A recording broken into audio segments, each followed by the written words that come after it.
صوبہ دار کا غلام، مقدس لوکا کی انجیل، اس کا 7 باب 1 تا 10 آیات تک۔ جب وہ لوگوں کو اپنی تمام باتیں سنا چکا تو کفرنہوم میں آیا، اور کسی صوبے دار کا ایک غلام جو اسے عزیز تھا بیمار ہو کر قریب المرگ تھا، اور اس نے یسوع کی خبر سنی تھی۔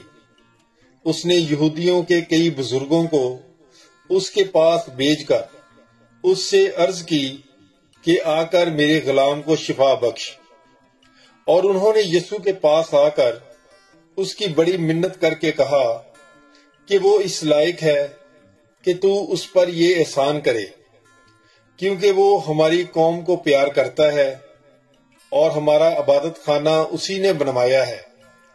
تب یسوع ان کے ساتھ چلا، اور ہنوز گھر سے دور نہ گیا تھا کہ صوبے دار نے رفیقوں کی معرفت اسے کہلا بھیجا کہ اے خداوند، تکلیف نہ کر، کیونکہ میں اس لائق نہیں کہ تو میری چھت کے نیچے آئے۔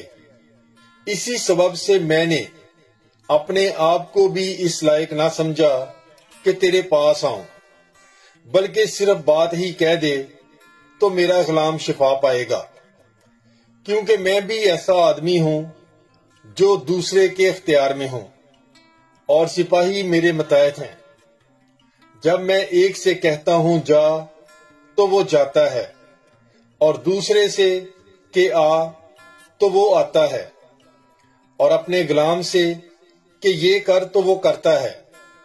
یسوع نے یہ سن کر اس پر تعجب کیا، اور مڑ کر اس ہجوم سے جو اس کے پیچھے آتا تھا کہا کہ میں تم سے کہتا ہوں کہ اتنا بڑا ایمان میں نے اسرائیل میں بھی نہیں پایا ہے۔